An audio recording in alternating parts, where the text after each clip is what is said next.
Mic on? Okay. Yo, what it do? Welcome back. Today, this your boy B The Show, and I'm back with another reaction video, man. And this one right here is a little bit different. You heard me. Today, I am reacting to the Juked Book Club. You feel me? The Juked Book Club, man. They dropped a podcast episode, man, called Juke, man. Episode 1, man. Today I'm trying to react to it. I know a lot of y'all don't know what the Juke Book Club is or what the Juke is, but I'm about to put y'all on a little game right quick, you feel me? It's Nathan B. Hammer. He used to be the Southern University head band director, man, and you know, he went through some controversial things, man, and I just want to know, like, what happened, man. A lot of people don't know what happened, you feel me? So this podcast episode 1, man, is gonna show what happened, man. They're gonna speak on a lot of things that happened at Southern University. I know it's gonna hurt a couple people's feelings, you feel me? But man, you know, that's why we here to, you know, give our reaction to it and tell people, you know, how we feel about everything, you know, what went down at Southern University, man. So I'm here today to react to Southern University, man, being the jukebox, you feel me? They juke Nathan B. Hammer, you feel me? And Brian Simmons was in attendance too, man, in this episode. So y'all know me, man. I need y'all subscribe, like, share all my videos, man. Y'all go subscribe to the Juke Book Club, man, if y'all want to watch this video on your own, you feel me? This is a very long video, man. So I need y'all to tune in with your boy, man. Y'all get your drinks, man. Y'all do whatever you gotta do, man, to sit here and watch this hour and 30-minute long video with your boy, man. But we're gonna rock to this thing, man, and show some love to Nathan B. Hammer, man, cause I ain't gonna sit up in cap, man. I always did follow Nathan B. Hammer, man, and I still follow Southern University to this day. And I be looking for this guy right here, man. I hope one day that, you feel me, he get an opportunity to be another band director, you feel me? So, man, let's just go ahead on to this video, man. And y'all stick around to the end, man, and I'll tell y'all how I feel, man, you know, about everything we gonna be listening to in this video. So, let's go!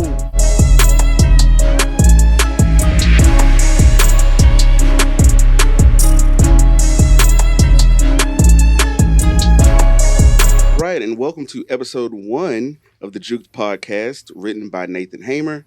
I'm not Nathan Hammer, I'm Darrell Douglas, and I'm going to read a little bit of the intro before we get started. 1 year after being terminated as director of bands at Southern University and A&M College in Baton Rouge, Louisiana, I began to share my story and experiences with my family, friends, and a trusted mentor. Along with my desire to write a book, highlighting my journey as a band director, I wanted to emphasize everything about my career other than a band director's formal or trained duties. In other words, band beyond the music or behind the scenes, which are the things that people do not know or see.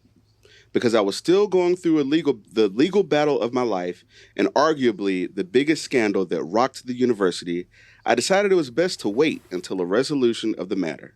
Unfortunately, the legal battle ended with a sentence of 13 months in federal prison. The unfortunate sentence to federal prison provided a golden opportunity to turn a negative situation into a positive one by investing much needed time and attention to gathering my thoughts around the facts, successes, scandals, and fallouts that shaped my unique, high energy, and wild career. Ladies and gentlemen, the one and only Nathan Hammer. Okay. That's me. Hearing that intro took me somewhere, though. I felt like I was in the courtroom. I remember what that felt like, sitting there and the judge just reading you for filth. Yeah. And then hearing your mother, I couldn't turn around and face her, but hearing her crying, family was there. He was there. Tell everybody who he is, or unless he wants to introduce himself. I'm gonna introduce him. He was there. It wasn't too many people there. That's how I remember. It just, you know, to be celebrated as this great guy, when you go down, pretty much, it was no fanfare. Yeah. I mean, it was just by yourself. So that intro took me back to that. But it's been a wild ride. It's been a wild ride, but I wouldn't change it for anything in the world. By the way, who I have as the first guest on the Juke podcast is none other than Mr. Brian Simmons. former assistant Shout director out of to bands of Brian. Southern, I see who's you, B. now the director of the Texas Southern University Ocean of Soul. And he's known all over the band community. He really don't need no introduction. But he's here to give the unique perspective because he was my assistant, my right-hand man. If you know my era, most of the banging songs came from him. When I asked him to do something, I didn't have to really worry about it. You know, he had his own voice, his own way of doing things, his own unique approach. But he could also tell you about the situations that I used to put him in that made him kind of uncomfortable. But yeah, that's pretty much it. I'm here, Simon. Absolutely. And we have one other guest. I'll allow her to start before we hop into this episode 1. Of course. My name is Elizabeth Anumale. Recently married. It used to be Elizabeth Johnson. I got married in January. And I am a proud graduate of the Southern University of A&M College in Baton Rouge, Louisiana. So I am just happy to be here with both of you. We both read the book. It's an awesome book. I think I bought it when it first came out. Like I remember we were I got to go get the book, man. I'm slipping. At the Thanksgiving table. And I said, oh my God, Nathan wrote a book. Hamer wrote a book. It took the band world by storm. And it came out right before, it came out the day after Thanksgiving. Black Friday. So the day of, it's Bayou Classic Weekend. And a lot of people think that, Hamer, this marketing genius, he plotted this during the Bayou Classic. And as much as I would like to take credit for that, I didn't. That's just when it was ready. The book was ready long before then, to tell the truth, but just to go through the editing process and everything. And they just said, it's a go. I wasn't going to wait. Let's go.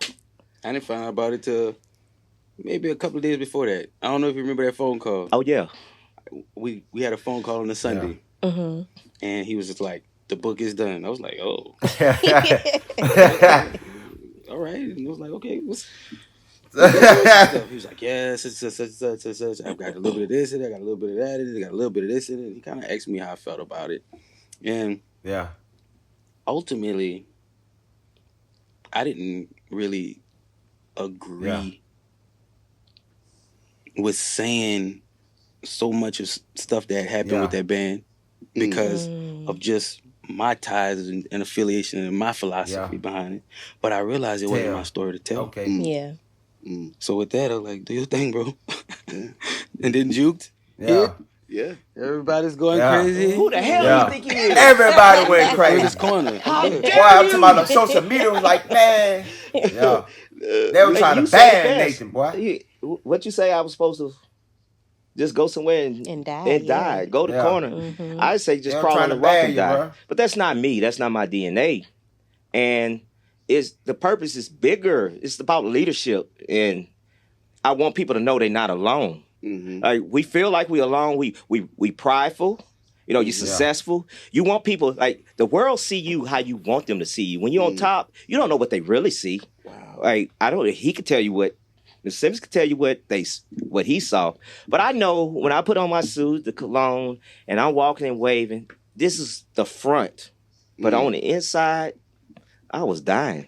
Like, to keep that band afloat, I always use the analogy of a duck. The duck go across the water smooth. But if you look at... And underneath, that's us.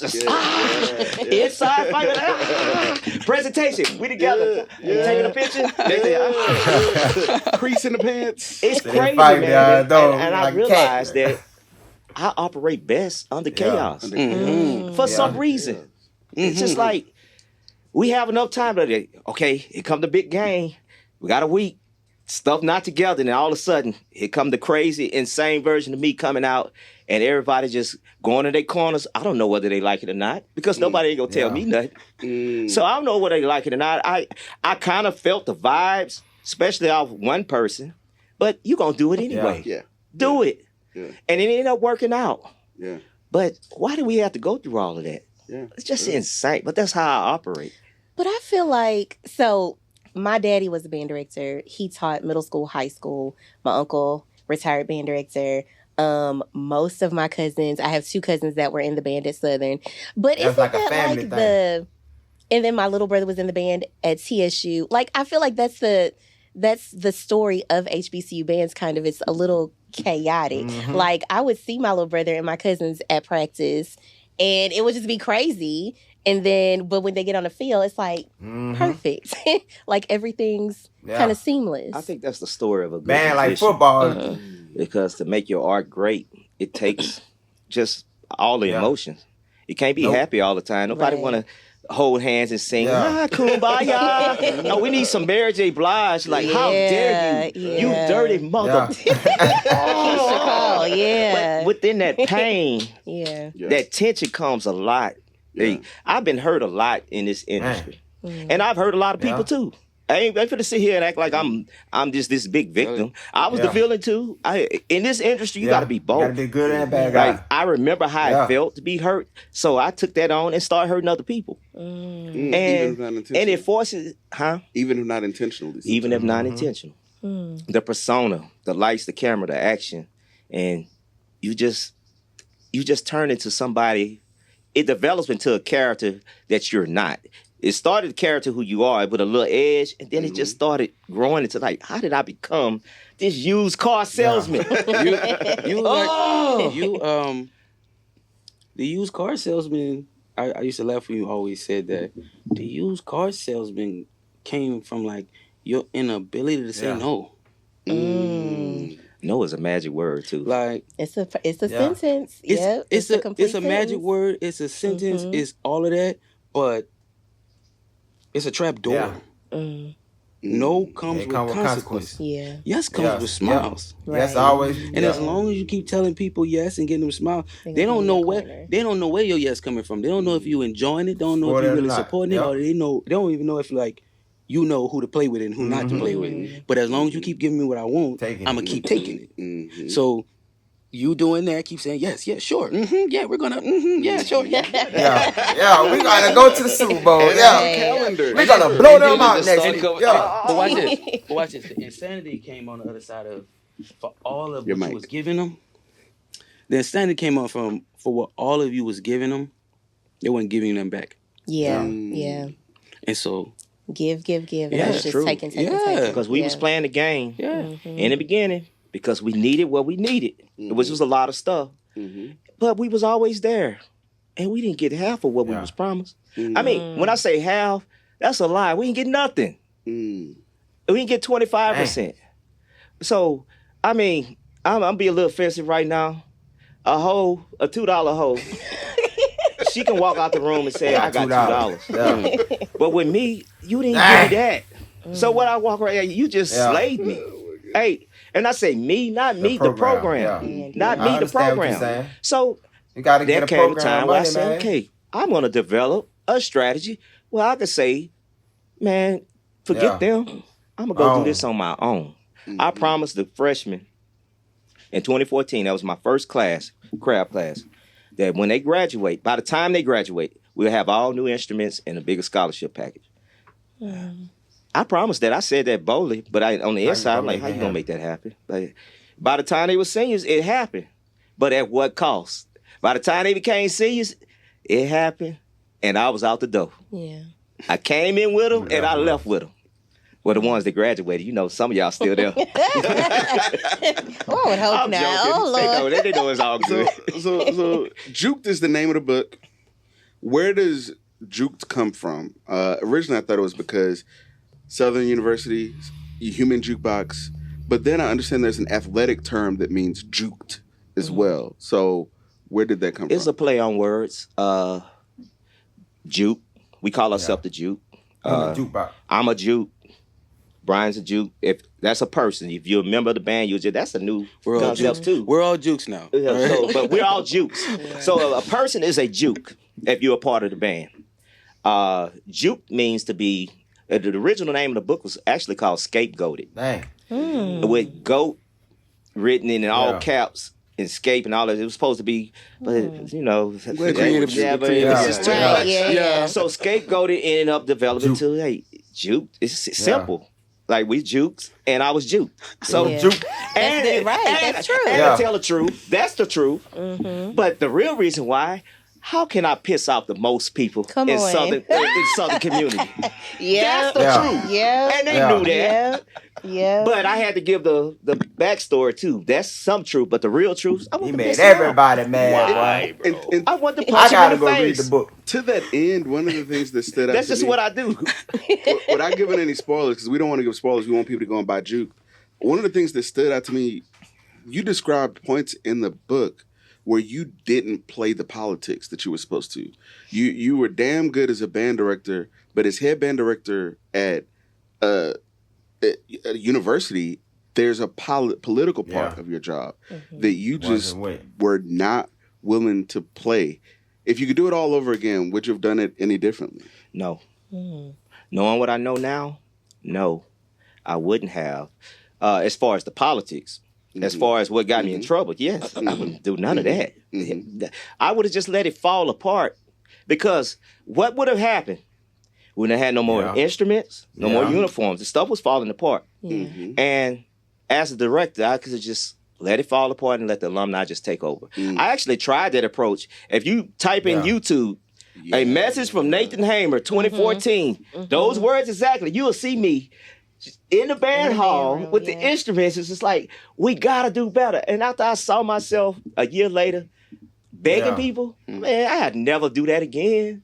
I got another way. I'm going to do it my way. So I tried that way, but I'm going to do it my way. So that was the politics. You just get tired of that. Like Brian said, yes. Got you nothing. And you just take all that in. Now I'm starting to explode. Y'all got me all messed up. I done played your game. I done played at your wife's school. And you got the band there. Well, you should have had a middle school or high school. You know who you are. I done played at your wife's school. You got him all out on Fridays, because if you were familiar with Southern at that time, it was a 4-day week. We didn't have class on Fridays. So Friday was a free day. We practiced a lot, but Brian on the bus going to Lafayette, going to Lake Charles, going to Montgomery, Alabama, everywhere on a Pathway to Prominence tour. So they know. Which brought us no pathway to prominence. Which brought us nothing. We was used. So when you get tired of that, and I know how he feel. I've been an assistant before. You don't think I was... Man, Mr. J got me messed up. And I'm just in the room. Man, that's it. And then Mr. J coming, hey, Mr. J. Right. I know it was that. I know. You know, for me, honestly, bro, he'll probably be shocked by my answer. But nah. Wow. Like, where I was. I'm going to say this. And I'm a believer. It was not from you. It was, but I felt, and if I'm wrong, tell me I'm wrong, but I felt you had to be the voice of reason in the room, the peacekeeper in the situation. Regardless of what side you were on, you could see what Hamer wrong in this situation. But I'm still going to keep the peace. Yeah. Because somebody else is just like, doing the stuff. So you got to be in the middle. And then I started realizing in my position, in my role, one, I was grateful for what I was doing. You know, I was very appreciative to be able to make music and be free and just be able to express myself in that way. I was appreciative for you to be able to see that talent. That being said, like, whatever you needed me to do on that job was nothing to think about. Never. There was never an emotion to anything you asked me to do. You could have asked me to write Crank That Soldier Boy. And I'd have been like, and it would have just been that. But however, bro, I love B, I bro. still have a brain. So there'd be sometimes you'll bring some stuff to me and I'm just like, that don't make no sense. And I don't know why you let me go like this. But and it was more that. I don't know why I'm on a bus going to Alabama. I don't know why you said yes to that. The day before the game. Yeah, but that's not my decision. Those are not my questions to ask. And it didn't make no sense. Yeah. Exactly how you said, that's how I felt. But I couldn't tell my boss no. Yeah. That was my direct supervisor. That was the final straw that broke the camel back with him, though. But why do you feel that you couldn't tell him no? I told him no one time. And it was a few after that. When you dealing with a true narcissist, people accuse me of being a narcissist. I play a role just to get the respect and get people out of my face. I get accused. But when you're dealing with a true narcissist, You tell him no one time, you can give him 1,000 yes. You tell him no one time. That's crazy. I got a cue like that. You in the room when I said no. How and how it I'll happened. let you say it. It was how it happened. Like, we was all in the office, and we was having a conversation, and it was about the band going to perform at some little thing they had on campus. Convocation. But we were still trying to get students to like move into housing. Well, that's and so all week. The person in question we're talking about showed up to the office while we was in there. Wow. So the assistants hanging behind it. So I'm just like, yeah. See how this dynamic play out for real. Like, I don't know what you're saying. Like, you saying. Like, let's see if you say it in front of him. Like, and so he and then like, so y'all are not gonna show up? I'm like, he was like, so that. Yeah. Well, I tried to excuse him from the office so I can really talk to him. He didn't want to talk to me. No, they can stay. It was too late, bro. They can stay. It was too late. You know how that office work? I got quiet because how the office work. When we talking too loud, you can hear under that door in the hallway. That door was up. I knew that. I knew his demeanor when he walked in that door. I was like, he heard what was going on in here. I don't think that was why he came in. He knew the demeanor before that. He was. That ain't why he came in there. He heard it when he was coming. Yeah. Right. So to put it in context, the freshmen come on campus the week before the upper class. So this is freshman week, August, first week of August. Tough week. Then the upperclassmen come on that Sunday for the second week. So we were on the Sunday. Upperclassmen were checking in. They wouldn't let them check into their dorms because they said the scholarship was post. It was different reasons why. But you know how registration is at HBCU. So we was straightening all that out. Now, you won't let my upperclassmen check in. I got the parents right there. This is the week before school. They have nowhere to stay. Parents, they here for band. So all they know is me. I can't check in, but you want me to go perform over here, and you're the vice chancellor. The housing director answers to you. You've been making sure everything running. And all you had to do was tell the housing director, you wouldn't. What was this performance? I thought it was a game or something. No, it's a freshman convocation. It's just like orientation. The vice chancellor of student affairs, that's his thing. So the band there, nobody wants to hear, welcome students. Southern University is a great place. Founded in 1880. You're going to, They want the whole hoopla. Yeah. Okay. That's what they want. I know that. We know that. And I'm going to give them that. All I need you to do is check my upperclassmen in so I can continue to have band camp. This was 2015. So I could continue to have a band. But I understand, like, even that, I understand that being a difficult situation for you, like either having to say yes or no. Saying yes you was gonna have to face those kids and like put everything you have down, get on your instrument and go over here and play. Like that's what gave me the strength. If it was just me, like it's hard for me to say no.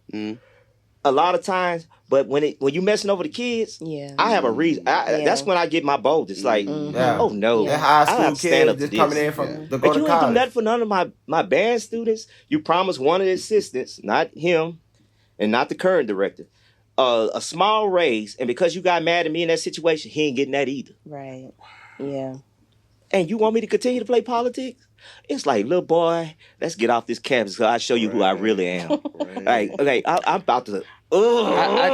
And I think, to his credit, because I never had an issue with him. Still to this day, but to his credit, I think he just didn't understand the thing that he was over. Like, you see the power of it, you see the weight of it, but you don't understand the liability of it. You don't understand the price tag of it. You don't have to face 200 people every day. And when you speak to them, they look at you a certain way because they think that you have their well-being at heart.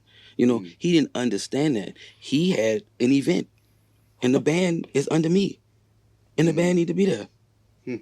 What you talking about? You work for me, right? Right. Like, I see just how leadership blinded a lot of us, just in that moment. I don't think he even meant it to be as bad as it was. And what would you do in that situation, though? To the people who might be watching this, Just think, what would you do in that I'd been with the situation? kids. I don't care what nobody say. Whatever decision you make. And My I was stuck kid with that a coming lot. in, Whether I go they ain't left got or nowhere to right. stay. Their parents It's ain't got both no bad money like decisions. that, man. Like you Whether stuck.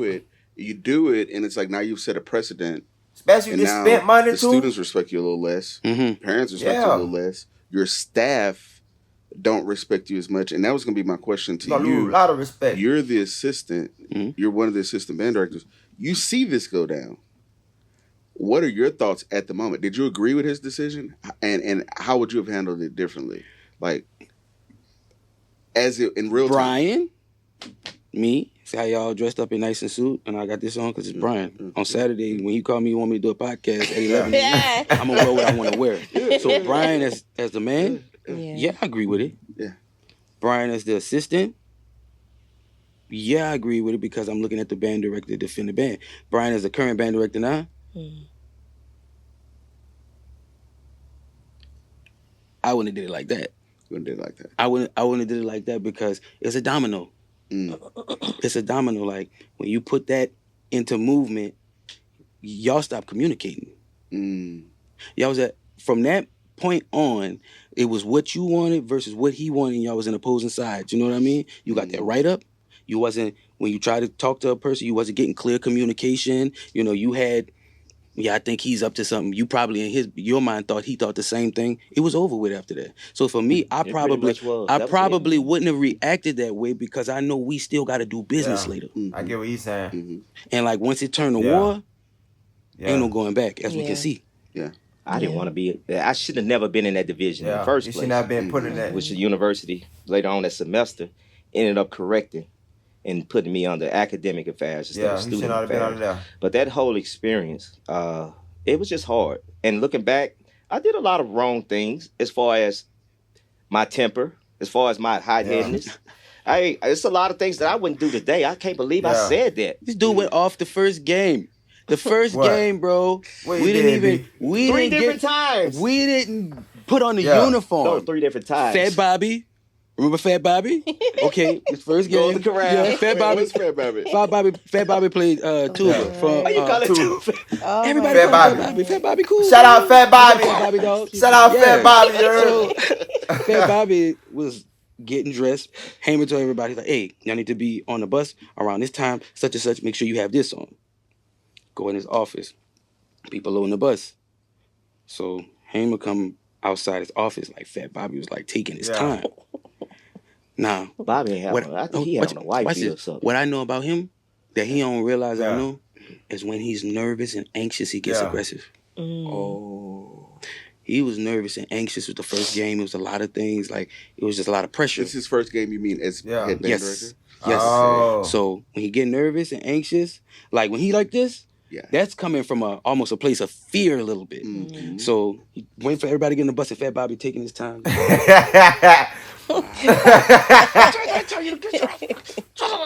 You know what's done? You zip. Put my stuff up. You can go. You're zipped. You're done. Yeah. You're done. Dude, man. Like, why you even had to? Why you do me? I said, Bobby, you should have just followed instructions and been on the bus like everybody else. Bobby was the first casualty. We get on the bus, go to Golden Corral. Golden Corral. This before the game. Yes, bro. Okay. Golden Corral. Shout out to Fat Bobby. Lady, we ain't got time for all of this. We got the money to do all of that such and such. Hey, son, sit down. One piece of chicken. One piece of chicken? I'm like, She trying to tell us what to sit. I'm like, We ain't paying like other customers. Right. again, the nervousness. I'm like, It was nerves, but still. it's gonna be Everybody Don't get one mess piece with of me chicken. today. we get to the game. I think I got into it with the manager. But We get to the game. The dogs searching the bus. Why are you searching our bus? How we just got here? Yeah, so he was cutting up and going to Corral. yeah, I was. Pure insanity. Then we got on the bus. When we got on the bus, that's when we pulled up to the stadium, and then the dogs started sniffing the bus, and then you got off and cut up and accused everyone of being racist. You remember that? Yeah, and they were. Yeah. They were. So for context, this is at ULL, which is the University of Louisiana Lafayette. Mm-hmm. And if you know anything about Louisiana, that is a PWI, which is a predominantly white institution. My little cousin go out. Shout out to Janet Clark. Clark. Honestly, He plays safety over there. This is their justification. I remember specifically. Y'all go check them out. Number 24. Just got a Homeland Security grant. And we were the first person they experimented on. So the only HBCU that you played, you want to experiment this on them? Right. Why not the next game when you play the University of Utah? Right. Like, come on. I want to read the first couple of chapters in chapter 4 in the book Juked, which is available on Amazon and jukethebook.com. You say, although I've been serving in the position of director of bands for approximately 2 weeks, Monday, June 9th, 2014, seemed and felt different. The official title gives the feeling of filling in or substitute teacher. Even though the title I started with, interim, I knew this would be temporary and soon I would move to being the actual director of bands. I just had to buy my time. It was my first day officially in the seat, and I faced more brick walls than ever. Set aside the fact I received no formal transition time or manual on how to operate. Instead, I got a list of important numbers on campus, a handshake, and lots of inherited problems. My predecessor, Lawrence Jackson, or Mr. J, was an accomplished band director and music arranger, and I admired his work. I loved how he infused so much power or sound into his arrangements. He also made me a lot of promises and only fulfilled one. Mr. J told me that the numbers he was leaving were his allies on the campus. Quote, Nate, they'll be waiting on your call. I wonder what that means. You reading that took me somewhere. It took me to that feeling of I'm by myself. Like the way I saw band, like, my band dad is gone. How long had you worked under him? 8 years, but longer than that. I need these guys to get back together, man. Mentor. When I was a high school band director, he was the one who gave me pointers or the one to tell me he would give me the advice and the things to go out to have courage. Like he was a second father to me. He really was. I'm not gonna deny that. The relationship is not the same today, but yeah, it felt lonely. He was gone. It ain't been the same since then. Since May 27th, if I'm correct. We can look back on that day, but I think that's the day he called me in his office, and I have that in the book too, that whole feeling. But when he called me in, and that numbing feeling, and he's running around, and he's shaking me. And I'm just like, He's shaking you in excitement. They need context. I'm in the director's chair. If they read the book, they'll get the context. But he's shaking me, and I'm excited. And you're in the director's chair. And I'm just here the whole time. This don't feel good. This is what I want. This is what I've been wanting all my life. But not this way. Like, no, you promised me that you was going to take me around. Like, more, I thought it's going to be more so of like where's the ritual? Did you think like we got a new leader. We supposed to have this ritual. It wasn't none of that. And here's the I'm gone. Bye. Here's the thing. And here's the onboarding doc. And here's the training. You know, like I see that, and I see how you felt that way, and I could see it like in that experience. But that's life because I have that experience. How do you think I felt when you was gone? And how do you think I felt when you set up all of this stuff to work this way and then you left me here? Well, you didn't leave me. And I didn't believe it that way. But I had to make do with that. How do you think I feel now as a boss? Right. Now as a boss, you don't protect me. Kedrick can't protect me. Right. Mr. J can't protect me. Yeah. It's a lonely feeling. Like when we want to get to the top, the people that's there, they gotta go. Yeah. And you must assume all of that weight. And I guess I wasn't ready to let that go. No, I wasn't. It was the way it happened. I just knew the way he did it.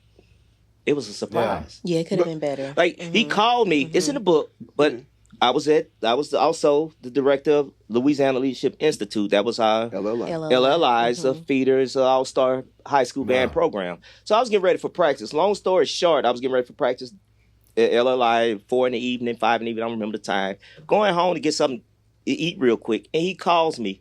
He wasn't at work the whole day, so I'm just leaving work. Nate, where you at? I'm at home. I'm about to get something to eat, get ready for LLI practice. You where? Get yourself to this band. 8 years. This man had never talked to me this way. One thing I can say, he never yelled at me. Yeah. He was a great supervisor. He never yelled in it. And for this to be the first time, it stood out. And I was hot. So I'm driving. Like, and I don't want to have a bad relationship with my boss, but let me knock on the door like, man, what's up? Yeah. So I knock on the door. He go, if you got to know him, you can just see his eyes, his glasses just peeping through the crack of the door. Hey, you ready? Ready for what? This dude. And he opened the door. And the office is empty. The walls, if you knew the office, he had plaques all over the wall from 1970s all the way to 2014 at that time. And it was empty, and you could see dust on the wall. I said, finally, you about to paint these dingy walls. It's about time. He started laughing. I ain't about to paint nothing. Maybe you gonna paint it. Sit at the desk. Sit at the desk. What it feel like? And you know his chair. So I sat down. One of the wheels was broken. I said, the wheel, look, beaving. I said, it feel like a wobbly chair.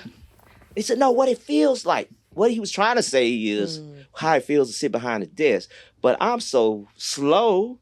I'm thinking of how the fabric feels. It's worn out. It's wobbly. Nate, you don't get it. Gone. You the director now. And that's when he started shaking the chair. And I was just like, and I'm in the like, then he running around. It's war time. Yeah, it's war time. And I'm just like, for real?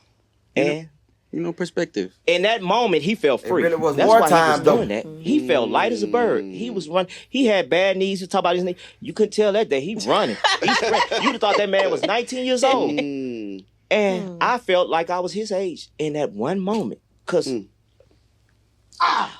sat all that on me. And I'm just like, what did you say you always wanted to be since you were 7 years old?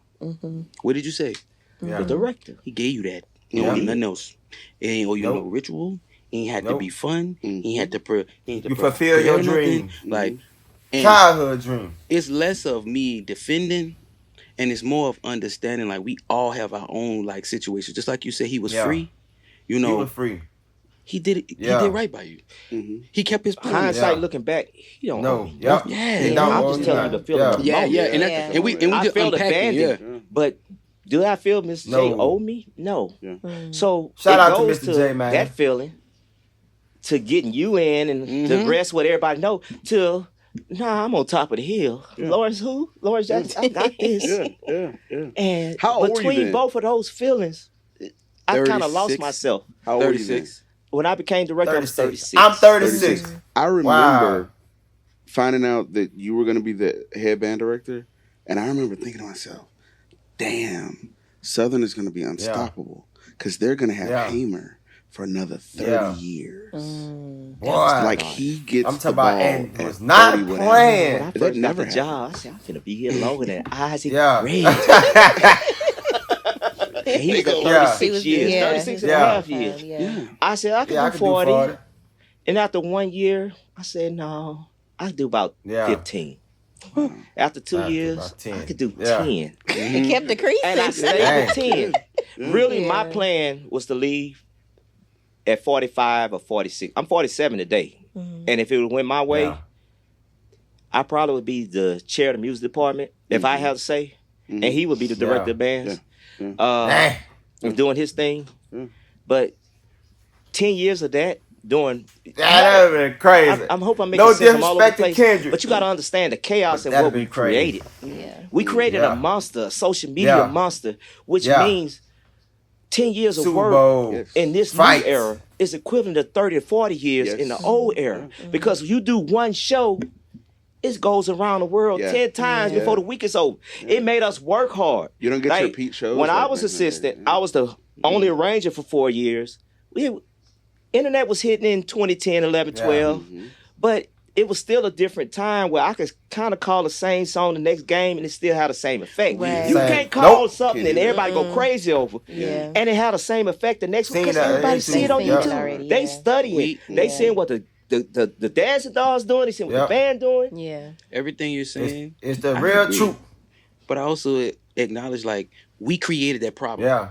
Yeah. Literally. We got Y'all it in set our the way. blueprint. It Y'all wasn't- set You the blueprint. did, It because wasn't now there you see first. other bands. Yeah. Now you see Everybody other has a bands that media does it. department. We Yep. made it hard. Yeah. Yeah, like we set out and we Not set, knowing what we doing though. No, What is we it was- we say? Often was- imitated, never duplicated. But like yeah? we was playing different music every week. We didn't play different music every week because we just had to play different music every week. We Yeah. played different music every week because I wanted to hear something different. Yeah. That's what I be That saying. stuff I played last week, I wasn't I don't feeling. want to hear the ain't same feeling do song something else. last week. Don't even get me started on you. That's a whole nother different that's topic. true. That if I had to do it over again, and I want the world to know, I would make some direct calls and make him call out. Lawrence Jackson used to do that to me, and now I see that Used to do what? make me call out certain songs that are, First of all, let me tell you, when you battle in the fifth quarter, everybody know what the fifth quarter is. Your arranger, it's just chess match, and I call what I want to call. Nobody tells me what to call, and I pretty much didn't tell them what to call, but I wish I would have sometime because some of his bangers, he have a way of just playing once and leaving it alone. Like one of them was the year after me, Outkast. You talk about liberation? Listen. Played it one time. But you would hear all this other shit. Yes. Thousands of times. Like I have one personally, time. out of the thousands of views that song has with you conducting it, I've played that personally. I gotta go listen to 50 Liberation. And that's why I don't have to play it no more. That's right. It's what liberation is right there. Doing it again does not give you the same You know what? feeling. Hearing I that agree with arrangement that. of that song But I ain't even heard is what even introduced me to that song. Because it was when y'all played it that I went back and That's a actually real listened to Outkast. Like what's play it. crazy, The actual- and it's just kind of like me just talking about music, but on a tangent. Like I don't talk about myself a lot, but my music will tell you everything. Like if you listen to it, whether it's the type of music I select, it's all there. Whatever you want to see, whatever you need to know is there. Like Liberation came about 2018. Fabulous had released a song called Go Yard Bag. And Go Yard Bag has sampled Outkast Liberation. I always knew what it was. My dad listened to Outkast. But I was like, Go Yard Bag ain't giving me enough. Like, I need to be able to go multiple places, like, if I want to make this a full thing. So I start listening to Liberation, but I start listening with a different ear and a different context. And when you start listening to a different ear, different context, like, shit. Yeah.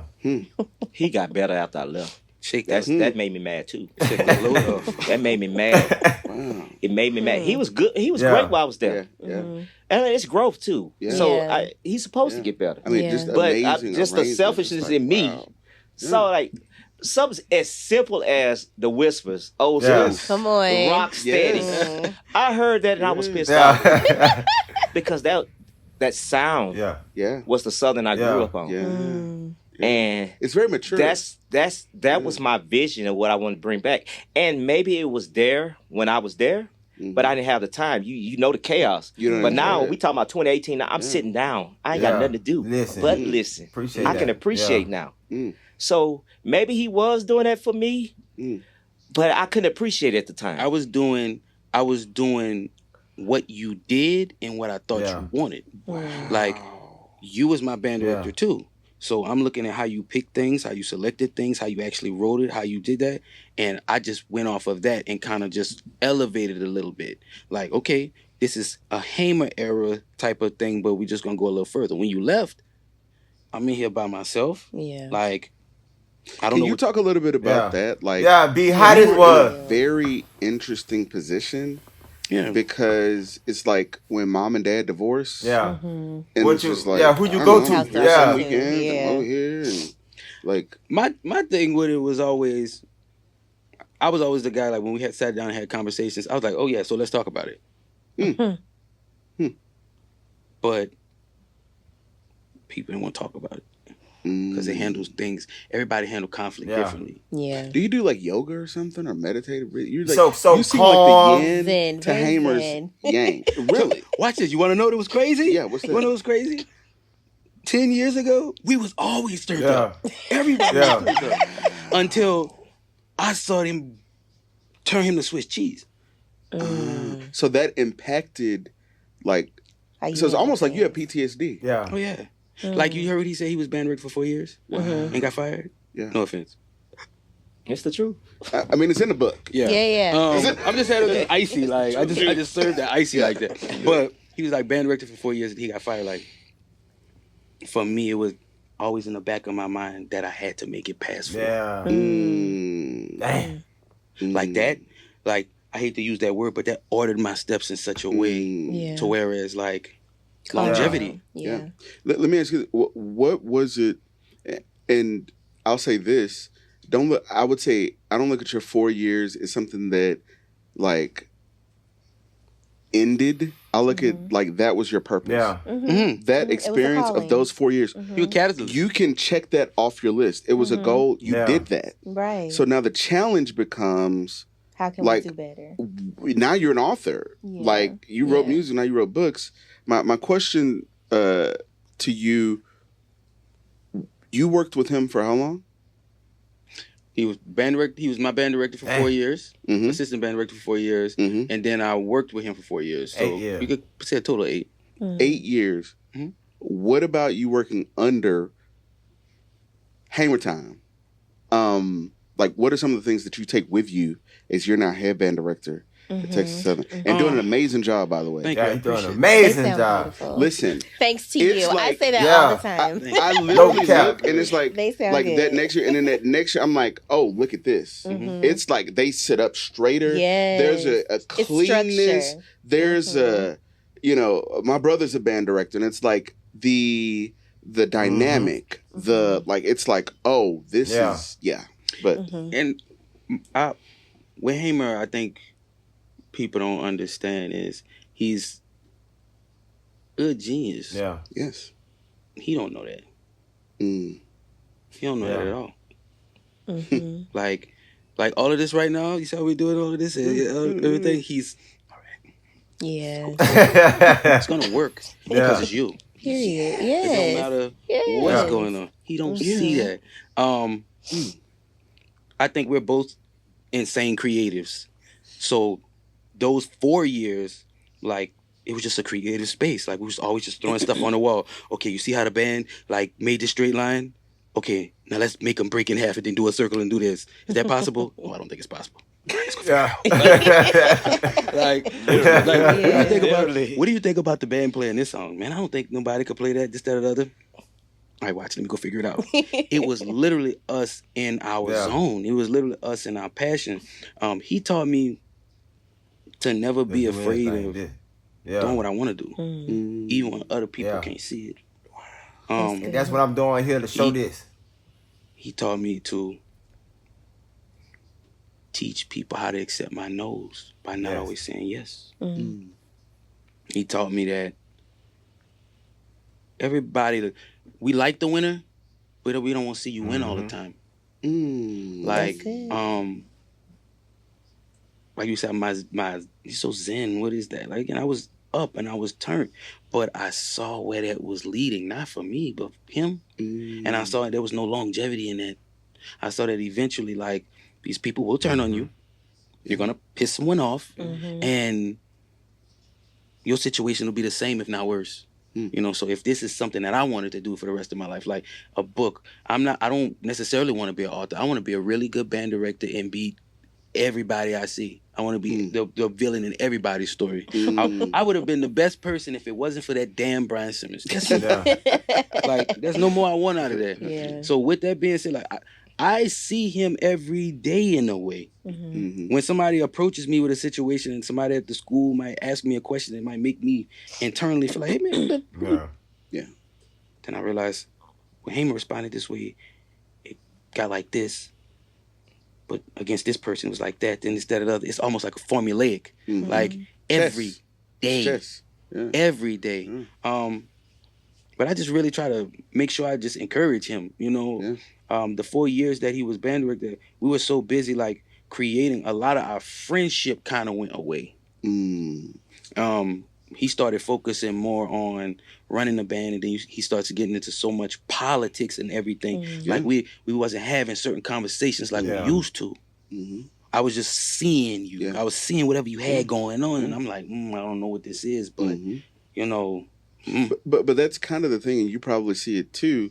When you ascend to a certain level of leadership, you don't get to hang with your friends the exact same way. Right. There's certain, elders that used to call me every Saturday or call you all the time, and they got this version of you. Yeah. Well, now this next level requires this of you. Yeah. And, he talked about it since, 7 years old, want to be the head band director at Southern. You're eventually there. You never get to see the end of the yellow brick road and behind the curtain until you're there. And then when you're there, you don't get a learning curve. You have to deal with what's there. Yeah. I think I can honestly say I respected where he was at whatever time. Like, I never, man, you should have been like this, or why you not doing this? Yeah. I knew enough to know that I didn't know nothing at all. Yeah. Yeah. I knew that there was a lot dividing us besides that desk. No matter what he told me, I would never feel it. Yeah. And so there was some respect there, And so once he transitioned out of that job, he started to be able to speak on some of the things that broke him. Yeah. So you can't speak on the things that break you as a man. Let's be more specific. Sometimes as a man. Yeah. Yeah. Even more specifically as a black man. Absolutely. I deal with that on the job. Sometimes I let people get off saying some stuff. I let you get off saying some stuff. Yeah. Because but we internalized that. Absolutely. He was internalizing a lot of that, and he was lashing out and doing less or whatever. And I didn't necessarily know what I was seeing. It wasn't until he got out of the situation that you could see. No. It wasn't until he wasn't in control of the situation and he had to be vulnerable that he had to realize, like, all right, let's talk. Absolutely. I need you. I knew you was here the whole time, So since he been out of that, I think our relationship is better. To the person that's watching this that knows nothing about Texas Southern, HBCU band, but they've just been promoted at their job. They just started a business.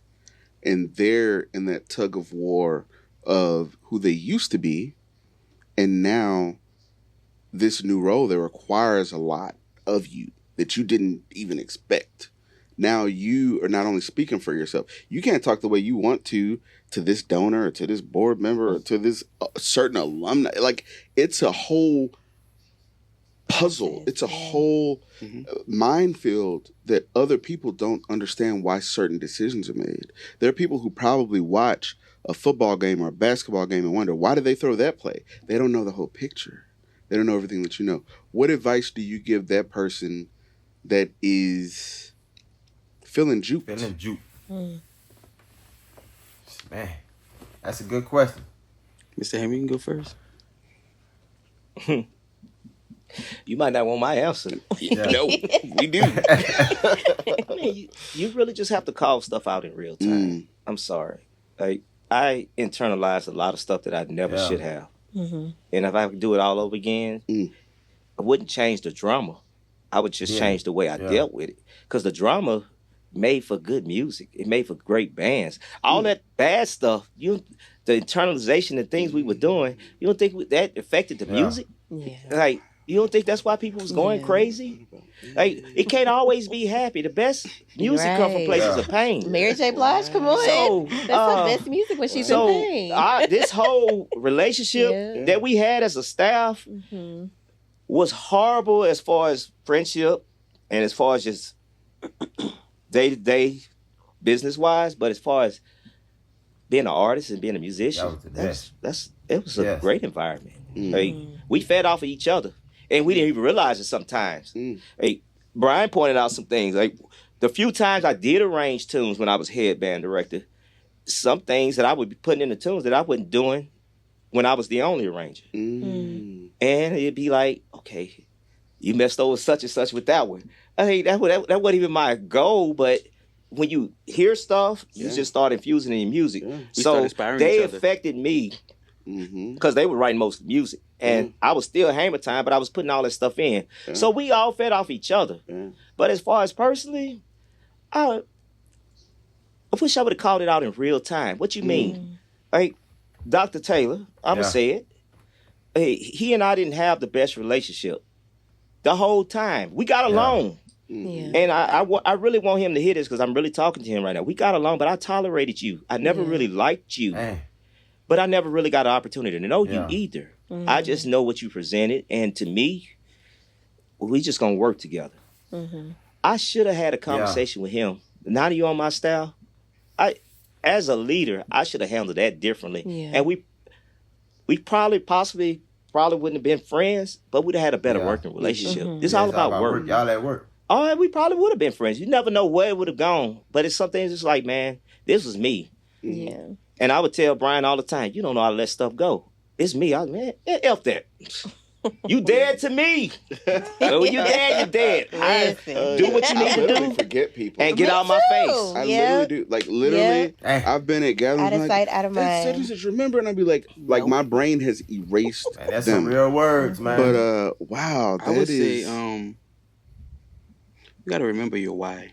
Like, you got to remember why you are doing something. Like, there's going to be times you're going to be in the vice grips and they're going to be pulling you one way or the other and stretching you. You're not going to understand. Like, one thing about my job at Texas Southern University, and I can say this, like, I don't own nothing.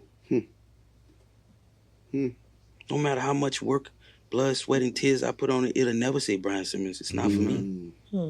So with that being said, there's a certain level of entitlement I don't have. There's a road I wasn't gonna go down because I don't have that. You know, the why, who you do it for. Yeah. The students, you know, when you having these back and forth engagements, and let's take the students out of it. Let's just make it strictly leadership. When you having these back and forth engagement with the opposition, you have to think about the people that you answer to and who you affect. Yeah. Like the people who you have to go and bring that stuff to. Yeah. Sometimes you might be going back and forth with somebody, and guess what? They know if there's no consequence. Yeah. But sometimes it costs you anything and everything. Yeah. Sometimes you got to learn how to eat shit and like it. Yeah. But also I would add to that, you know, my very first band I ever saw was MB Smiley High School. Mark Gordon was the band director. He became the band director. And Kevon Runnels, who today, so Mark Gordon is at Langston. Yeah. And Kevon Runnels is at Austin. Austin played trombone in that band. I was in the second grade. That band is what made me want to pick up a trumpet. Fast forward, my younger brother sees me in the band. He picks up an instrument, but he takes it further. It's like a relay race. So not only is he in the band in middle and high school, he gets a scholarship. He goes to SFA. He majors in music education. He's assistant here, assistant there. Today, he's the head band director at Elsick High School because Mark Gordon made them run laps, made Kevon Runnels run laps. Like, they didn't know that them playing, me doing this every game, because Smiley didn't have a football team. So I was watching a band that it had ripples. So both of you have no idea who you're impacting. Right. Like, if Mark Gordon hadn't been so hard on that band, if Kevon Runnels hadn't practiced extra on that trombone, I probably wouldn't have paid attention. And if I never paid attention, I would never. It's that ripple. So, you know, both of you have that responsibility, you know. And it just looks different. And like I was saying to your point, like you see evolution. Just like you say, passing the baton, where you were saying yes, and then eventually having to turn everything no, cold turkey on people. That's what made them angry. I started at hold on, let's talk about it. Okay. Let's see. As soon as something don't make sense to me, okay, well, there's a problem. Yeah, I don't see how we're gonna be able to do that. I start you there, so I don't have to fluctuate. Like I saw that. Yeah, I saw what you did, and watch this. I saw what Dr. Taylor did. I worked for him for 3 years. I saw how he moved and managed, and I can speak on this comfortably because nobody don't speak for me. Right. His relationship with Mr. Taylor is different than my relationship with Mr. Taylor. Mr. Taylor, is my brother, whether he like it or not. That's my, we're going to fight. Mm-hmm. We're gonna say horrible things. Uh-huh. We're gonna they have flip a totally things different relationship. because we had to. They had to. You could avoid him. I was He the could boss. avoid you. Just give directions. Oh. They had to But work. it was a different Together, dynamic. yeah. They had to fight it out. It was like bunk beds. Like we was all in there. And so and so like I think with he and I, like, it's a mutual respect. Some days it might not be good, but I think we on, and I wanted to, like, I definitely wanted to put that on the record because, like, this is my first time really speaking on anything close to this since he has been gone. Mm-hmm. What time we gotta go? Oh, we got 7 more minutes. We got 7 more minutes. I was I'm watching say, it. Yeah, I'm watching it too. For both of you, especially you after writing this book, what do you hope that current and future band directors can learn from your journey? What to avoid, what to do different? I hope it gives them a roadmap of what to expect, because your class is not going to teach you this. You're learning about music theory and all this stuff. Yeah. This is people's skills. Yeah. So you just got to learn how to be a good leader and deal with people, and learn how to say no. Like, your approach, that's a good approach. Starting from a place, let's talk about it. Mm-hmm. I mean, how did he get there? He saw where I messed up. He saw with Dr. Taylor, he saw his style, and he developed his own style. Yeah. I didn't have very much hands-on because one thing about my predecessors, I stayed out the office. I just was writing music. So decision-making and all this, I stayed out of all of that. And that was to my detriment. I should have been more involved. Yeah. Well, I would say I think everything happens for a reason. Yeah. Mm-hmm. I honestly believe, and I don't know, it may be a hard pill to swallow, but I think 4 years was your assignment. Mm-hmm. I believe that too. Accepting it was the hard thing. Right. Well, no, it was. I didn't want to be. accept that. No. But I believe it now. Everything that happened was supposed to happen. Right. Everybody that took part in everything that happened in this book, in this courtroom, and thereafter, is better and more in tune with their purpose or their route in this whole thing because that happened. So I don't even look at it as like a failure. I don't even look at it as like you were fired. You were promoted to the next thing that you were supposed to do. Everybody looks at, advancement as it's supposed to feel good. We say, oh, Lord, use me. But when use me looks like 13 months in the federal penitentiary, we say, I didn't want to go to jail. Yeah. Like, no, that's what comes with it. Oh, I want to be band director. Yeah. Well, now you work 16-hour days, right? Like, that's what comes with it. It is part of your purpose. The ups and the downs. Frankie Beverly and Mays says, joy and pain are like sunshine and rain. Yep. Okay? Yep. And y'all did an amazing job with Southern Girl. Let me tell you, Southern Girl came from... Which Southern Girl? Southern Girl team. Mays or PJ? Huh? Mays or PJ? The original Southern Girl or PJ? PJ Martin. They got two. No. The original. Southern Girl. Yeah. That's what y'all played this year. That's all right. I was about to give you a point, but yeah, Let me tell you that. And when I heard "Blame It," Mr. Trenton Hunter, dog. If you see this, dog, it's for you. tears came to my eyes. I was Mr. like, Hunter, I always give songs. his props. I be leaving little comments on YouTube. Hey, my favorite song by him is that 112, Only You. But the advice is to just look at it as leadership. Stop taking it personal. But we don't train our band directors that way. Music is an emotional thing. And you got to take the emotional out and just deal with logic when you're dealing with administrators. You just got to deal, because they come with you with logic. They don't understand what you're dealing with.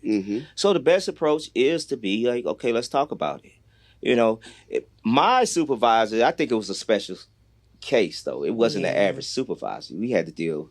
It was a different dynamic. It was from the family dynamic to the...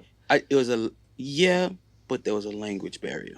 Like the language barrier. Y'all wasn't speaking the same language, and y'all could have.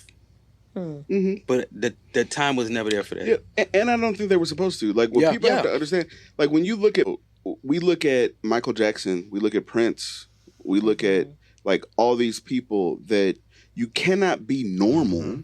You cannot work like 10 to 2 at the call center and do that. Yeah. Right? In order to be in the outer world, to create these amazing things, to be this artist, you gotta be ignorant. You have to be. You don't get that era Hamer and like you have customer service skills. Like it's one or the other. Yeah, That's true. I feel where you're coming One from. or the Coming other. to high Like, y'all with that, for the bro, more look at the best athletes. Yeah. Like that's what comes with it. You know, he was like, we were all unsomething. Yeah. We were all unsomething. Like you could have called, I could have been inexperienced or inexperienced or untrained. One of us, Mr. Taylor, in the moment was kind of unseasoned to what we was doing. We was all unsomething, but we was young men in our own respective right. Like we had it on our chest to be the best at whatever we was being. It was always gonna be that. yeah. It wasn't stopping. We were foot on the gas. Absolutely. It was always going to be like we would have shot in the arm to the culture. We were needed. That was necessary. You in 4 years, like you was the rocket that blew up, fizzled out over Galveston. But what I mean, like what I mean by that is, in 4 years you gave everything you had. Yeah. There was no more to do, and now people still follow what we do. Right. So but it was inevitable. I can say that I gave it everything. Yeah. I left there empty as far as creative wise because I gave it everything. Look, I mean, and even look at like whoever's watching this. You don't know what your 2.0 or your 3.0 would be. There's somebody right now who was a D1 football player, and you know, now your next thing doesn't have to be the NFL. It could be you owning your own business and building the next, you know, cadre of NFL players and D1 players. Your next thing might look at Deion Sanders, right? Look at how he came back to Jackson State, gave them this burst, right? Like Travis Hunter wouldn't be where he is, I believe, if it weren't for that. He would have never come back. So, and there's nothing that says that in a future world, 5 years from now, you were talking about your Facebook memories looking back. 5 years from now, you can still be head band director somewhere that, like, you don't even know. Like, all of it is part of the rhythm. And then understanding your true gift. Like, your true gift is not music. Your true strength is not music. Your strength and gift is resilience. Yeah. That's what you do. It just... Like band is the conduit. Like this is the way that it comes to. Yeah. Well, I wouldn't even say band. I'll be honest. When I first saw that you wrote a book, I bought it just to support, but I didn't have high expectations. I honestly didn't, because normally there's everybody and their mama that wrote a book and it's 67 pages and they did it. You know, they didn't really edit it, and you know it is what it is. I couldn't put this down because I wrote that book from a sunken place. I wrote it in prison. But it was longer, right? Yeah. It was way double that length. But I don't even think it's that. Here's when I really got to thinking about it. You arrange music. You're used to crescendo, decrescendo. You're used to rising action. Everything can't be at a 10 through the whole song. That's your story. No, it's a story. So you just wrote this the way that you write music. Wow. And only you used words, but you used the same, like... It takes the same. So I get what you're saying. It was like creativeness, the same side of the brain. Was like technique. You use the same technique. Wow. You used it. You just wrote it, but just in a different language. And when you're really writing from the heart, like you don't have your focus. You have to be focused. And in prison, you're gonna be focused. You ain't got nothing else to do. Hey, I was over the library, by the way, so I had a good job. I didn't have to work the compound. Come on. So I'm over the library, so not too many people want to read, so I'm in there writing. They gave me a pen, they gave me a whole bunch of printer paper, and that's what I wrote on. I bought a binder, and I left there with 3 big binders, and I walked out looking like Moses with 3 big stone tablets. My parents and I'm so proud. My brother and my mom that picked me up, I'm proud of it. And they just looking at me like, get in this car. We happy to see you. You talking about this book. You're not doing that. That's crazy. I am doing it. Wow. And I told everybody who I cared about eventually that I was doing a book. I had to tell them. And I don't know if they supported it or not, but when it came out, it was real for them. So we here. Absolutely. And before we close out, there was a clip that you're gonna watch right now, and then we're gonna come back. That's Alabama State.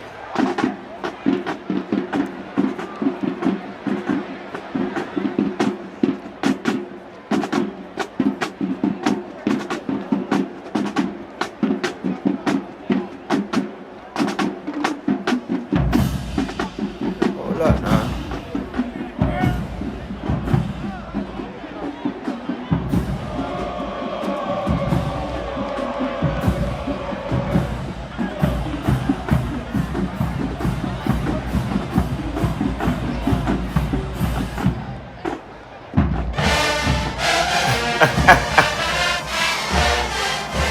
No, huh?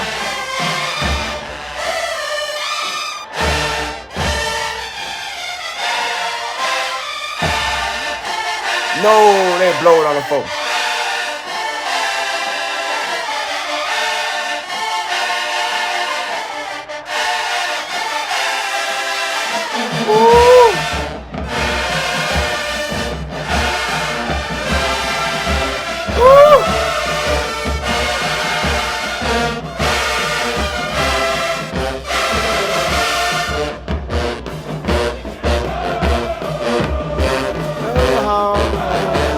Okay.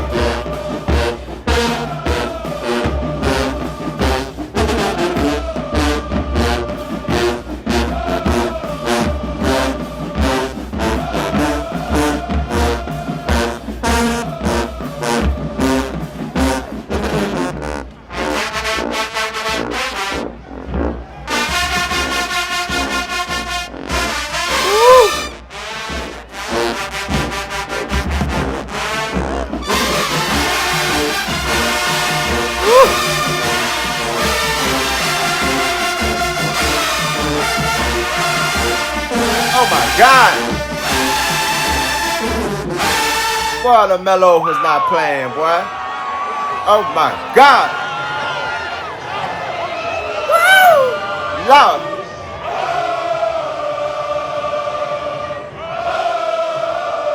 I got to go do a hammer arrangements, boy.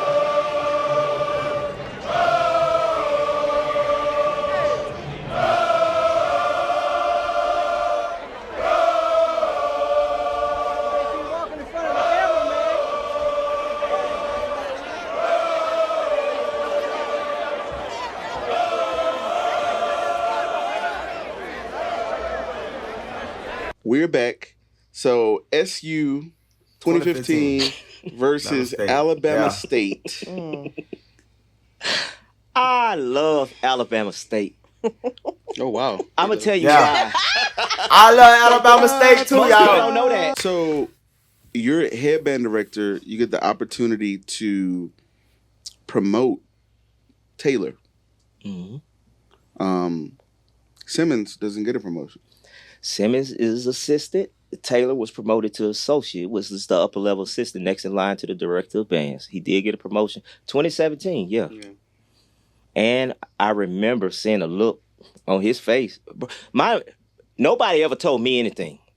Dr. Taylor never told me that he was excited about it or he was mad about it. Simmons never told me he was excited about it and mad about it. But I read it. Mm-hmm. I could feel energy.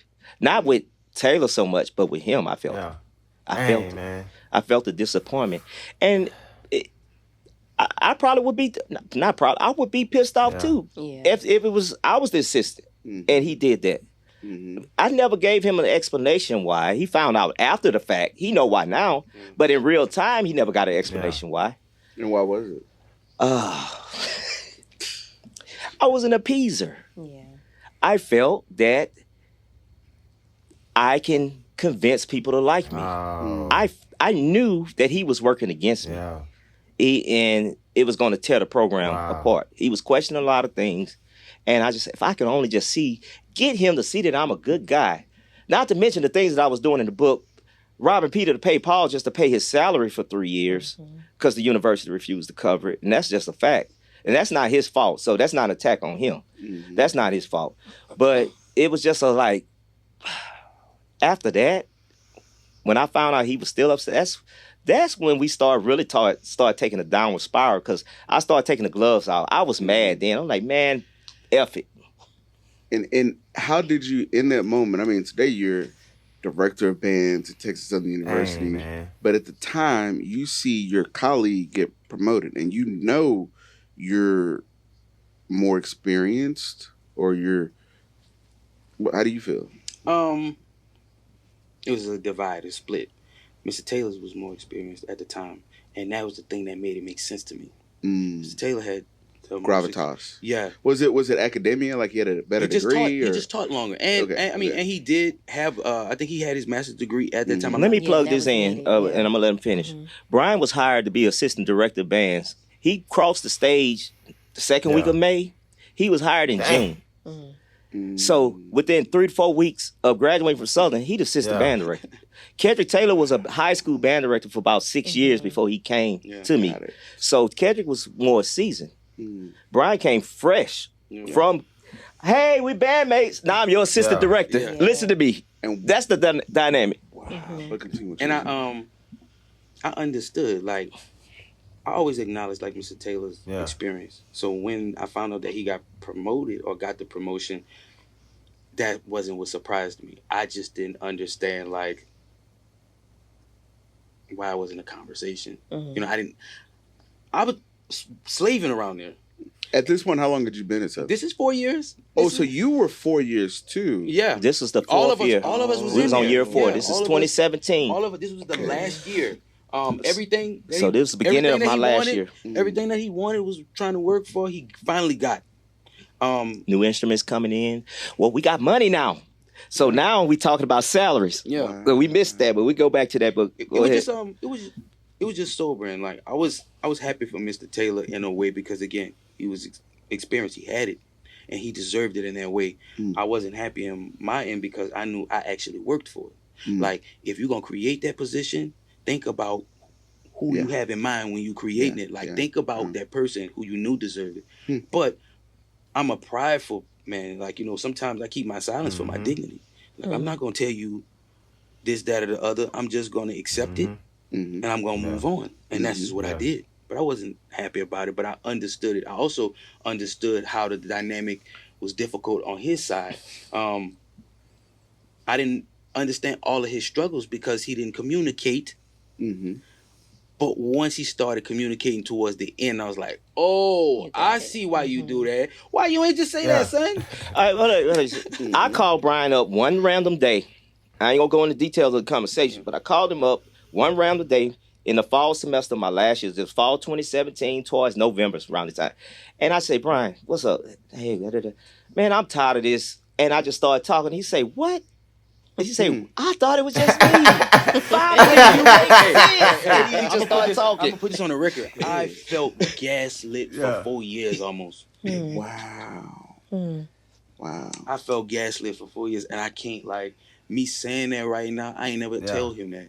Like, I was seeing stuff, but you got this, like, you playing this fake image, and I see something, like, I was seeing it, he's like, oh, yeah, it's nothing. Because he was a company man. Yeah. He had to play the role because it's like, when you don't play the role, now you get moved. But then this was when it started to. Do you feel that you're when I started to lose control? When you started to lose control, do you feel that it was like now that you're no longer a company man, you're not sitting up straight and doing a thing. You're not on a yellow brick road anymore. That was like when it began to unravel. When you start telling the truth, it becomes therapeutic. Ain't nothing like hearing the truth and the feeling, and it's freeing. The scripture, the truth should set you free, really means something. And when you really just start admitting stuff, your wrongs, or just how things were supposed to go, you can't change the past, but it makes you a better person. And really all you had to do the whole time was just sit down and have a conversation. It's not about who agrees with who, but it's just about having a conversation. Look, some things gonna change. I'm gonna promote somebody, and this is how. I never said that. They just saw the action.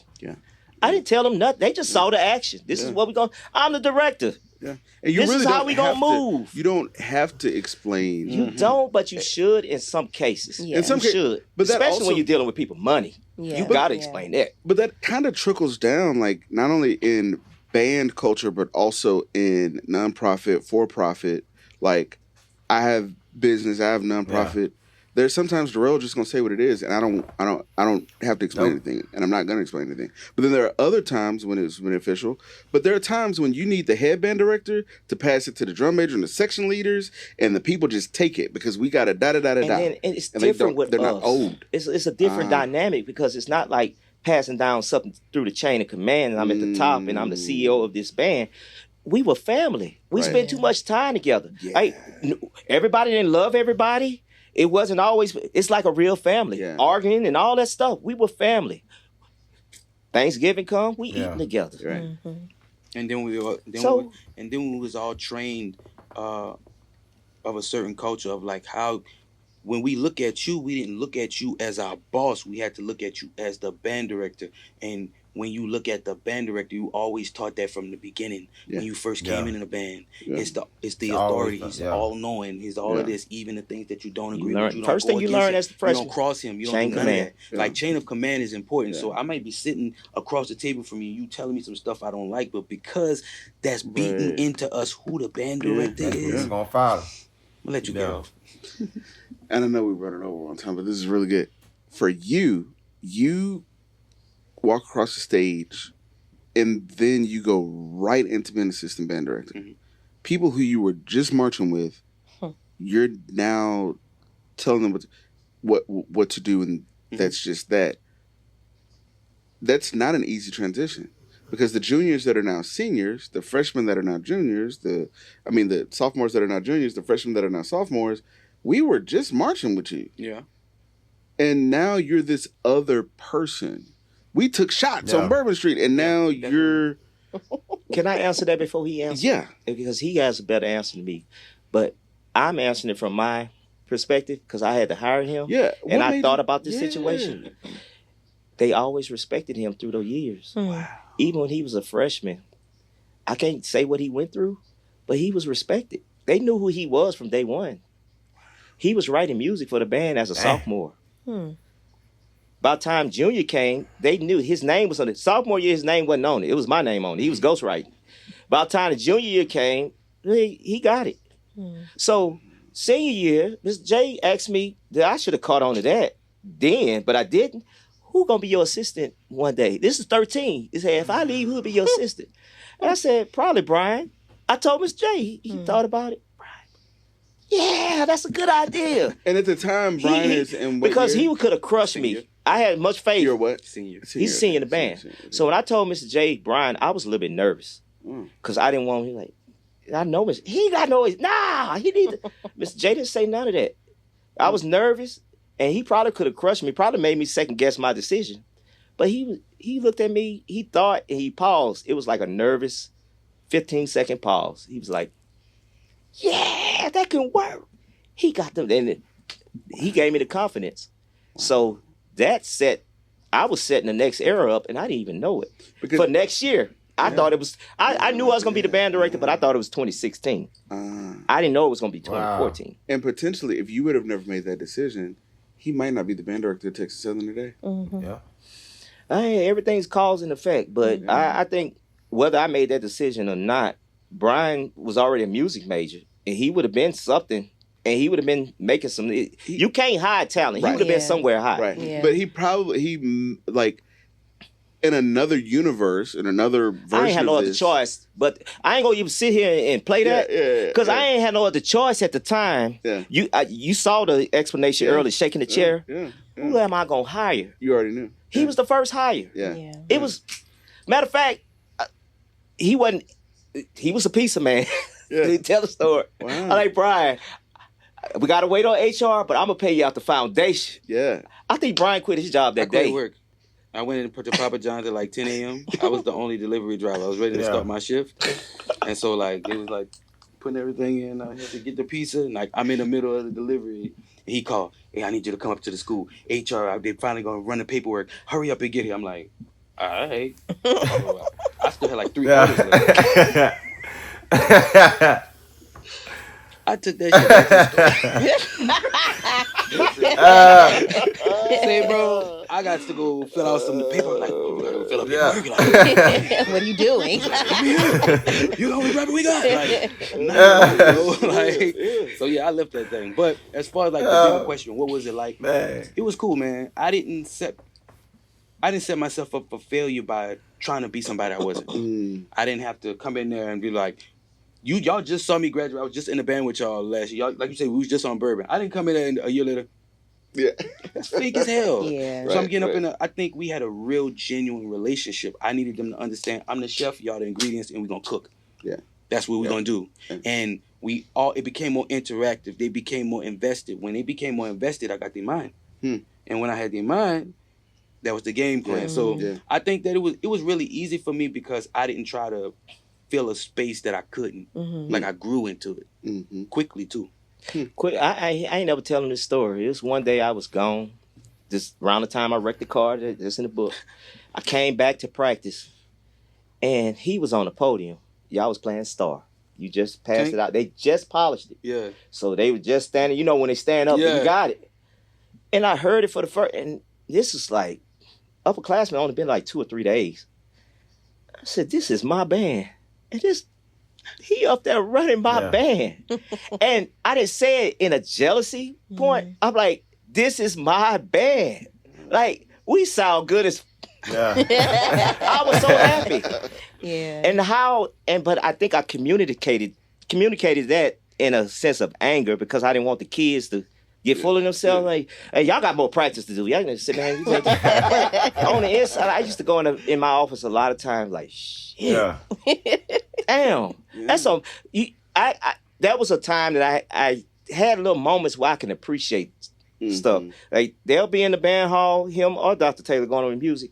I'll be across the street at the bus stop. It's a bus stop across the street from the band hall. You can hear better than when you're in the room. And I'll just be sitting there just thinking about the day and F this person, F that person. And then I just hear the sounds and I'm just in my own world at band practice, enjoying the sounds of my own band. I did that many days. They don't know that.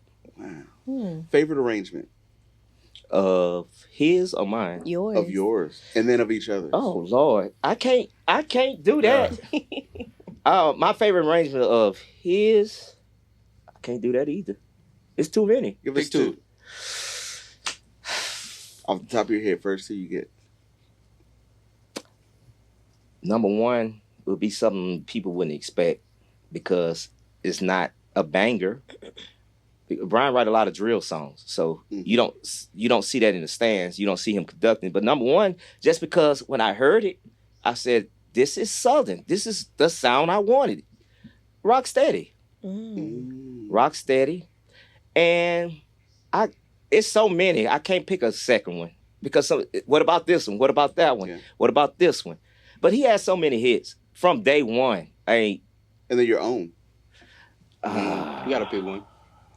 And you and don't pretend like it's hard because you know that second These half, 3 words. There we go. That's the one that I thought you were going to When you said don't pretend, it came to me. Yeah. These 3 words. It's the story behind it. No, tell him, first of all, tell them I gave you the song. You always knew what the song was. But I'm jogging this summer 2016, and he was like, "Man, I just really want to write something, man. I don't know." He's a beard scratch. I'm like, "Man, I just been listening to These 3 Words by Stevie Wonder." He was like, "These 3 words from Jungle Fever?" I'm like, "Look, I ain't Fever." He was like, "Oh yeah, that's it right there." He did. Like, but the song, Brian gave me the song. Wow. And I always liked the song. I remember from Jungle Fever soundtrack, 91. But my house flooded at that time. I think I wrote the intro.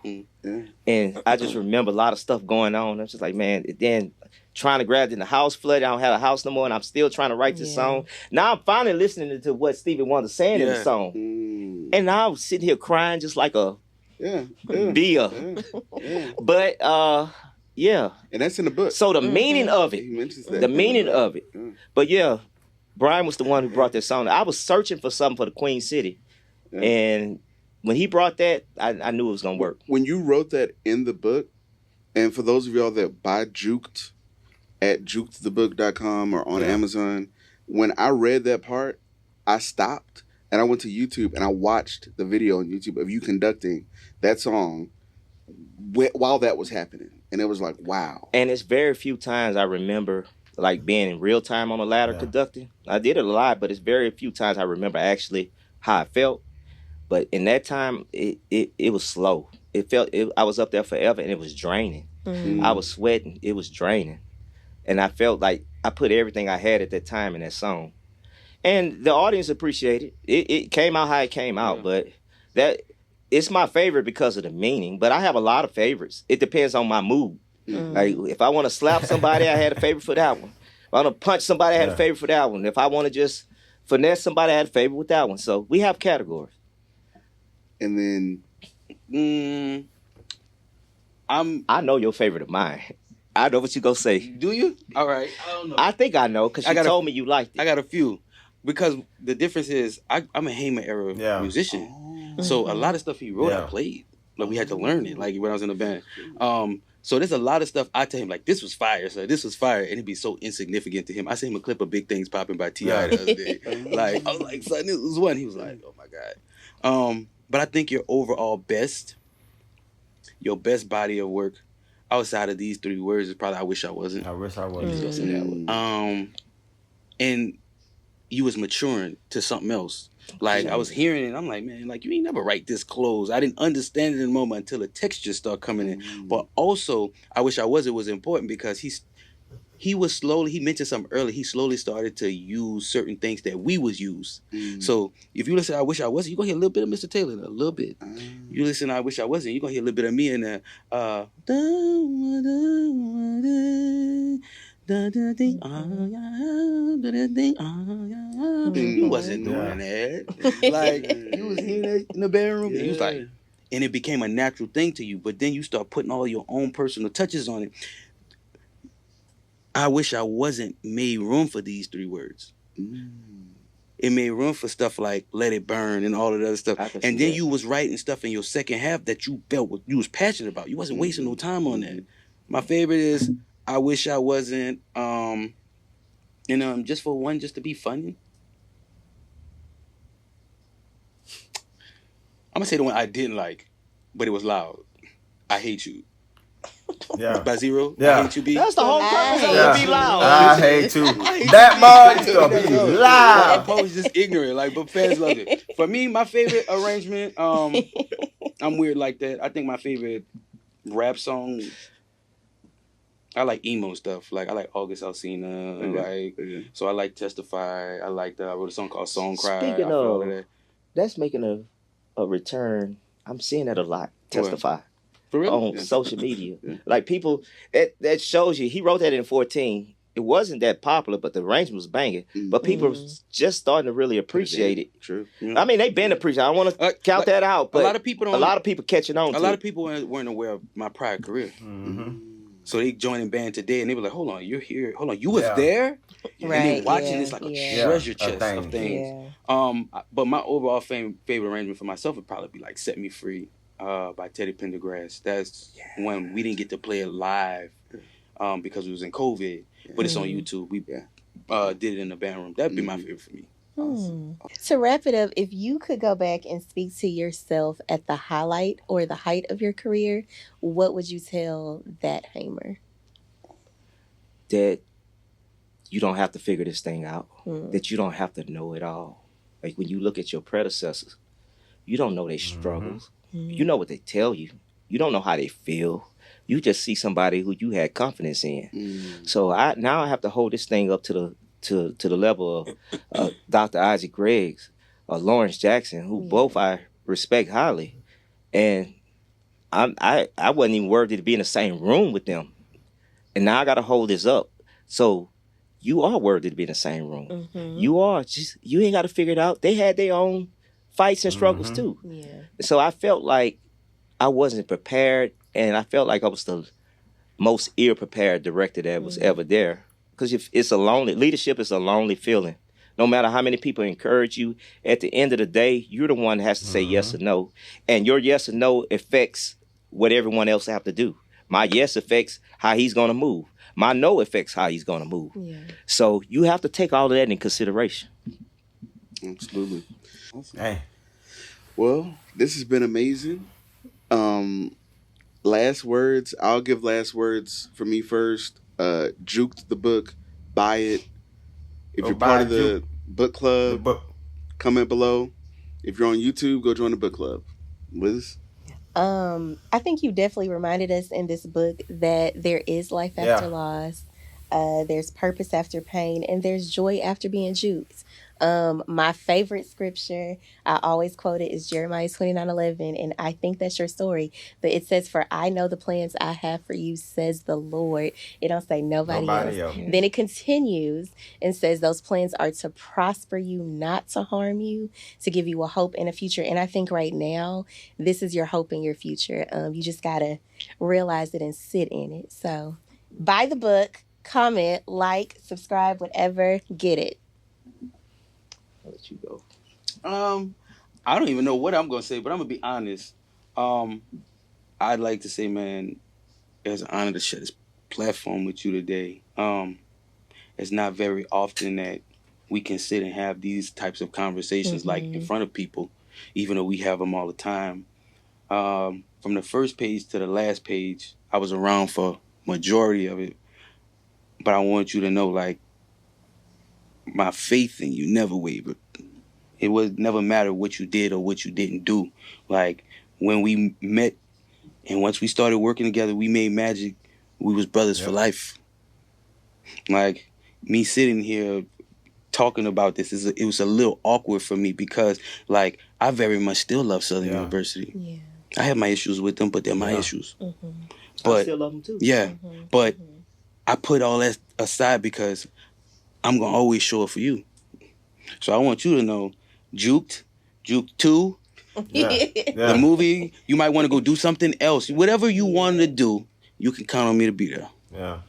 And I want to close out with, I want people to know the things you love the most are the things that you're supposed to criticize the most. I love Southern University. There's some wrongs that's been done to me and some wrongs that I've done to the university, but it's not about Southern so much, more so about preparing future leaders. So that's my goal, and I want that to be my legacy. And right now, I'm more concerned about my legacy than anything. I'm very proud. It was one thing I say, I'm very proud of my 10 years Southern. 4 short years, but I'm proud of it. And I'm still a supporter of the Human Jukebox. I'm just a supporter from a distance. So I always said, thinking about what we're doing now is going to lead me to the next person. And I think I have the next person in mind. So they're just going to have to stay tuned and find out. Yeah, they're going to have to stay tuned and find out. You'll see. Okay. And with that, I guess you got to stay tuned and find out. That's it. Let's get it. Let's go.